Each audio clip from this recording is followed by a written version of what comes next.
90% मेरे किसान भाई इसी बात से परेशान हैं कि वो अपने गेहूं में पूरी लागत लगाते हैं, हर चीज़ टाइम पे देते हैं, लेकिन फिर भी या तो उनकी बाल छोटी रह जाती है या गिर जाते हैं। तो आज मैं आपको बताऊंगा कि इसकी जिम्मेदार आप खुद हैं। आप खुद उनको गिरने पे मजबूर करते हैं और आप ऐसी कुछ गलतियां करते हैं जिनकी वजह से आपके गेहूं गिर जाते हैं।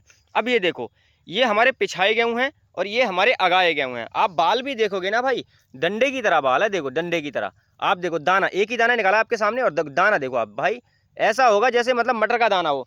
और देखो सेम ये उड़द के खेत के हैं। अब इनमें भी आप बाल देख लो, अब ये बाल भरी नहीं है, लेकिन आप देखो कितनी लंबी बाल है।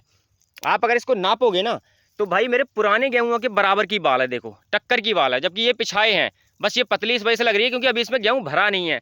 अब इसकी वजह मैं आपको बताता हूँ। अगर आपके गेहूं पिछाए भी हैं और आपके गेहूं गिर भी गए हैं, आप सबसे ज़्यादा क्या करते हैं?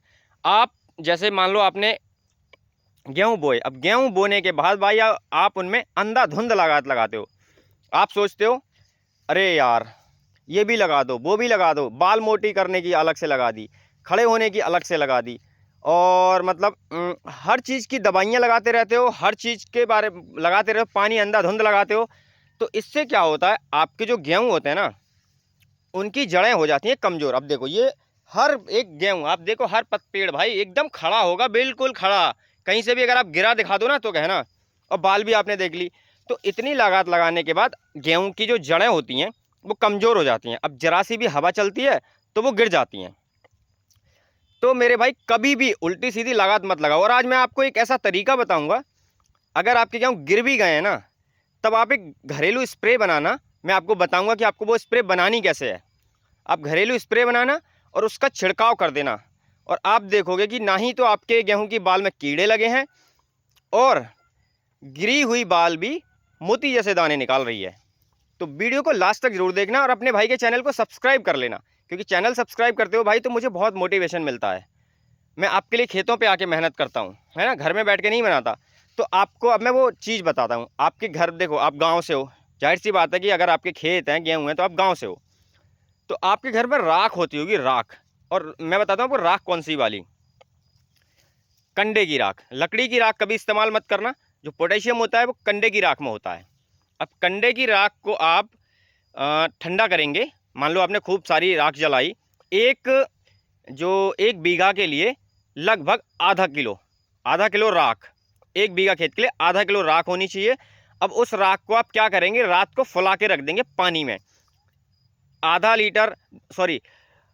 किलो राख आप 10 लीटर पानी में घोल के रख देंगे रात को, वो रात भर में उसमें मिल जाएगी। फिर आपको क्या करना है, मैंने 1 बीघा का हिसाब इसलिए बताया ताकि आपकी जितनी ज़मीन हो आप उसके हिसाब से राख घोल सको। आपको क्या करना है, जो सुबह जब उठोगे तो उस राख को छानना नहीं है, बल्कि घोल लेना है। वो पूरी तरह से पानी में घुल जाएगी रात के, है ना। और ओस में, मतलब जब आपके खेत में ओस हो या थोड़ा सुबह का टाइम हो, उस टाइम आप उसको छिड़काव करो। अब आप छिड़काव कैसे करोगे, आप वो देखो आपके ऊपर है। आप मशीन से चाहो तो उसकी स्प्रे करा दो, उसका छिड़काव कर दो हाथ से, जैसे करना है आप वैसे करो। बस वो राख का पानी बाल तक पहुंचना चाहिए। अब वो राख का पानी जैसे ही बाल पर लगेगा तो भाई वो उसमें बहुत पोटाशियम होता है। आप पोटाशियम के लिए बहुत सारी चीज़ें लगाते हो, लेकिन उससे क्या होता है कि उसमें मतलब वो प्योर चीज़ नहीं मिल पाती है जो आपकी राख में है। राख में एकदम शुद्ध है, देसी है। तो आप राख जैसे उस पर छिड़कोगे ना, अपने गेहूं की बाल पे जाएगी वो, तो आपके बाल को भरपूर पोटेशियम देगी और कीड़े से भी दूर रखेगी, और दाना भी ना उसका मोटा होने लग जाएगा, दाना भरने लग जाएगा। आप ये नुस्खा ज़रूर आजमाना, क्योंकि ये नुस्खा आजमाया हुआ है। हम भी देखो खेती करते हैं। आप मेरे सारे गेहूँ देख लो, अगर एक पत्ता गिरा भी हो कहीं और दाना भी अगर पतला हो, ये उड़द के गेहूँ हैं, ये इनकी बाल भी देखो, अब कहीं भी कुछ नहीं गिरा होगा।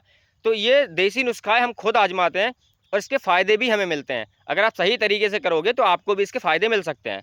तो अपने भाई के चैनल को सब्सक्राइब कर लो, वीडियो को लाइक कर दो, और भी मेरी वीडियोज़ हैं वो भी जाके देखो। और हाँ, अपने भाई के चैनल को सब्सक्राइब जरूर कर लेना मेरे भाई, ठीक है।